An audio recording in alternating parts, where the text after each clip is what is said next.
Bismillahirrahmanirrahim. Assalamualaikum warahmatullahi wabarakatuh. Waalaikumsalam warahmatullahi wabarakatuh. Selamat pagi, Ibu. Di sini kami akan mempresentasikan tentang tes populasi khusus. Kami dari kelompok 4 yang beranggotakan Balkis Ananda, Sherly Elsa, Selvianti, dan saya, Pidano Ajahra. Presentasi pertama yang akan dibawakan oleh Balkis. Silakan, Balkis. Baik, terima kasih Alvida.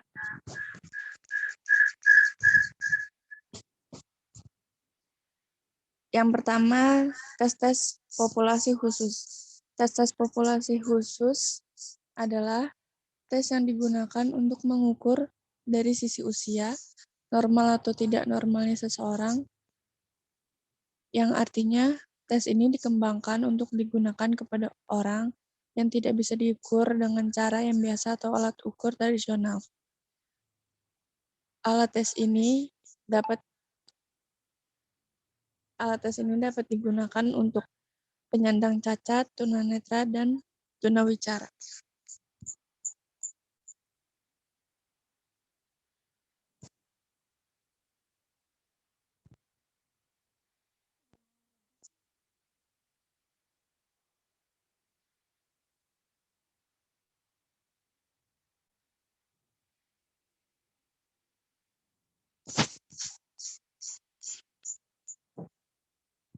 Yang pertama, ada pengetesan untuk bayi dan anak-anak prasekolah.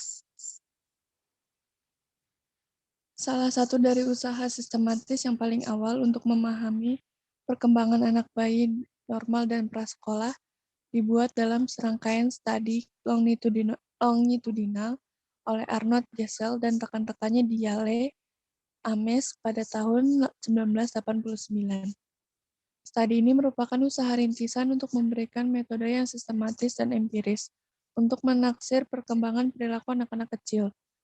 Kebanyakan data diperoleh dari observasi langsung atas respon-respon anak terhadap mainan standar dan objek-objek stimulus lain serta dilengkapi dengan informasi yang disediakan oleh orang tua atau pengasuh utama lainnya.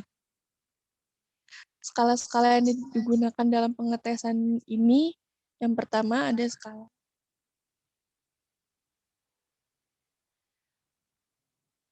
skala Bailey untuk perkembangan bayi. Skala Bailey ini memberikan 3 alat komplementer untuk menilai status perkembangan anak di antara umur 1 bulan sampai 3,5 tahun. Yang pertama ada mental scale. Skala mental mengambil sampel misalnya ketajaman sensorik, perseptual, memori, proses belajar, pemecahan masalah, vokalisasi, permulaan komunikasi verbal, dan pemikiran abstrak yang mendasar. Lalu yang kedua ada motor scale. Skala motor melakukan pengukuran kemampuan motorik besar. Misalnya duduk, berdiri, berjalan, dan menaiki tangga. Seperti halnya juga memanipulasi tangan dan jari. Yang ketiga ada behavior rating scale. Skala peningkat perilaku dirancang untuk menaksir berbagai aspek perkembangan kepribadian, seperti perilaku emosional dan sosial, tentang pembangkitan perhatian, ketekunan, dan keterarahan pada sasaran. Selanjutnya saya kembalikan ke moderator. Baik, selanjutnya akan dijelaskan oleh Selvi. Skala McCarthy untuk kemampuan anak-anak. Skala ini terdiri dari 18 tes yang dikelompokkan ke dalam 6 skala yang tumpang tindih. Yang pertama ada verbal, kinerja perseptual, kuantitatif, kognitif umum, yang didasarkan pada 15 dari 18 tes dalam kumpulan tes paling dekat dengan pengukuran global tradisional atas perkembangan intelektual. Lalu ada memori dan motor.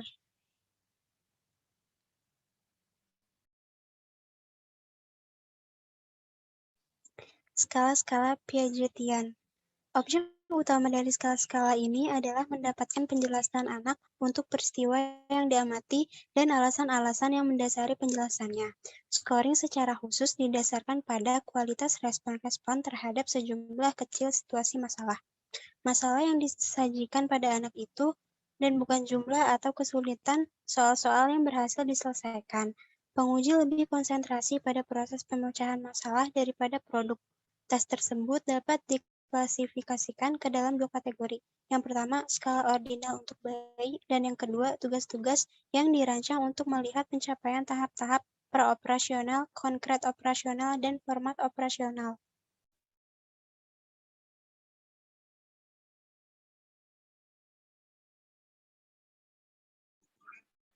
Baik, terima kasih Selvi. Selanjutnya akan dijelaskan oleh Sherly Elsa. Baik, saya akan melanjutkan Ordinal Scales of Psychological Developmental. Dipersiapkan oleh Uzgiris dan Hans 1975 dan juga dikenal sebagai Infant Psychological Developmental Scales. Skala-skala ini dirancang untuk menilai pencapaian kemampuan kognitif antara 2 minggu sampai 2 tahun. Umur-umur mencakup apa yang oleh Piaget dicirikan sebagai masa sensorik-motorik yang di dalamnya terdapat 6 tingkat. Dalam rangka meningkatkan kepekaan instrumen mereka, rangkaian ini mencakup 6 skala yang dinamakan sebagai berikut.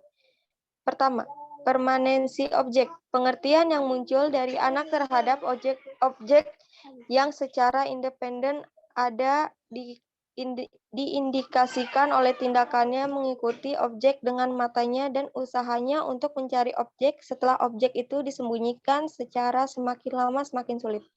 Kedua, perkembangan sarana. Untuk mencapai tujuan lingkungan yang disukai, anak menggunakan tangan dan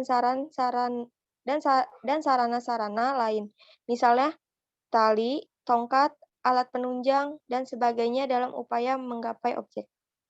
Yang ketiga, imitasi, yaitu mencakup peniruan gerak tubuh atau suara. Yang keempat, kausalitas operasional. Anak menangkap dan beradaptasi dengan kualitas objektif, seperti ditunjukkan oleh respon yang menentang dari secara visual, melihat tangannya menjalankan perilaku yang dikehendaki dari seorang manusia dan menggerakkan mainan mekanisme. Kelima, hubungan-hubungan objek dalam ruangan.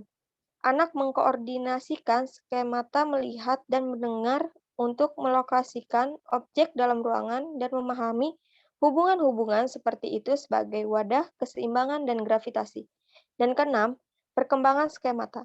Untuk berhubungan dengan objek, anak memberikan respon terhadap objek dengan melihat, merasa, memanipulasi, menjatuhkan, melempar, dan sebagainya. Dan dengan cara sosial, mendorong skemata yang sesuai untuk objek-objek tertentu. Selanjutnya.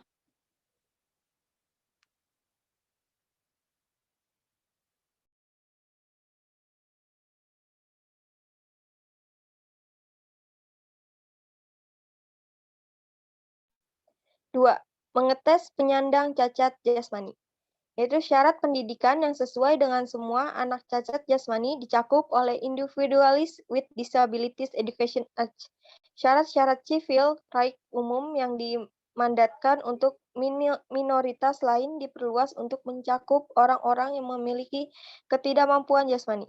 Educational Testing Service menggunakan versi standar dan non-standar dari College Board SAT dan GRE General Test dengan 4 kelas pelamar cacat, yaitu kerusakan pendengaran, kerusakan penglihatan, ketidakmampuan belajar, dan kerusakan fisik.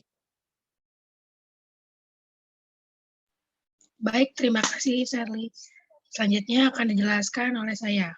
Kerusakan pendengaran, pengetesan anak-anak tunarungu adalah sasaran primer dalam pengembangan skala kinerja paling awal. Seperti Printer Patterson, Performance Line, dan atur performance skill. Terverbal digunakan jika pertanyaan lisan diketik pada kartu pada tingkatan lebih dasar. Hinskin, Nebraska, State of Learning Aptitude, HISK 1966 dikembangkan dan dibakukan pada anak-anak tuli dan sulit mendengar. Ini tes individual yang cocok untuk umur 3 sampai 17 tahun. HISK Nebraska memiliki reliabilitas dan bukti validitas memadai. Dana dipandang sebagai salah satu tes terbaik untuk digunakan pada anak-anak kerusakan pendengaran. Sullivan and Barley 1990. Selanjutnya.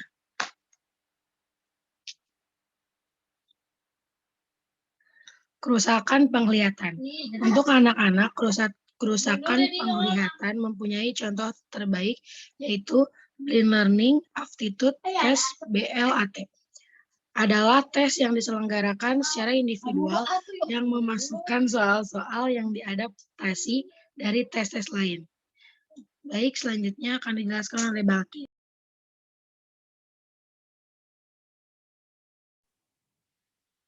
Selanjutnya ada kerusakan motorik. Ketidakmampuan motorik yang parah ditemukan di antara orang-orang cerebral palsi yang menggunakan tes intelijensi untuk umum seperti Stanford Binet. Berbagai tes yang dibahas pada awalnya dirancang untuk digunakan dalam pengetesan silang budaya. Juga dapat diterapkan pada orang yang tidak mampu secara motorik. Adaptasi Leader International Performance Scale dan Portes Maze untuk anak-anak penderita cerebral palsy. Jenis tes lainnya memungkinkan penggunaan respon dengan menunjuk adalah tes kosakata bergambar.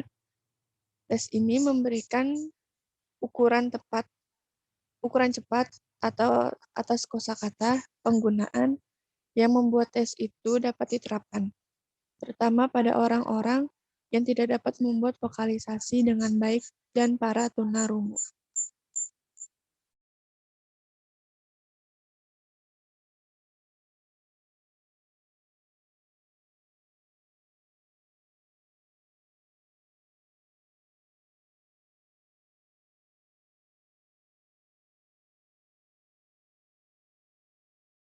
Baik, selanjutnya akan dijelaskan oleh Selvi. Baik, yang ketiga ada pengetesan multikultural. Yang pertama, Letter International Performance Scale Revised pertama kali diterbitkan pada tahun 1940, dikembangkan dari beberapa etnik di Hawaii, kemudian digunakan pada berbagai etnis kelompok Afrika. Tahun 1948, edisi revisi diterbitkan yang telah diujikan kepada anak-anak, siswa sekolah menengah, dan rekrutan angkatan bersenjata dalam PD2 di Amerika Serikat.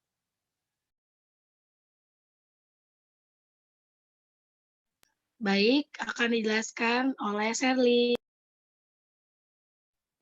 2. Reference Progressive Matrix (RPM) mengukur faktor J, EG general, Spearman atau intelijensi umum berisi soal-soal abstrak yang terdiri dari set matriks atau pengaturan unsur-unsur desain ke dalam baris dan kolom.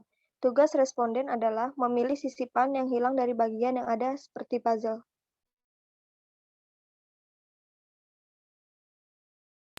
Baik, selanjutnya akan dijelaskan oleh saya.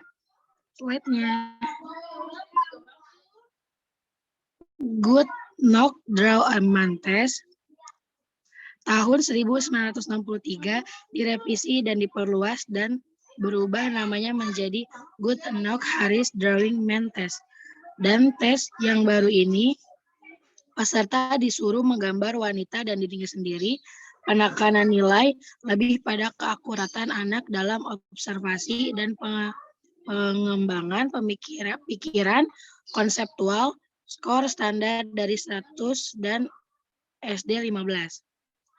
Baik, terima kasih presentasi kelompok kami. Jika ada kekurangan, mohon dimaafkan karena kami masih tahap pembelajaran.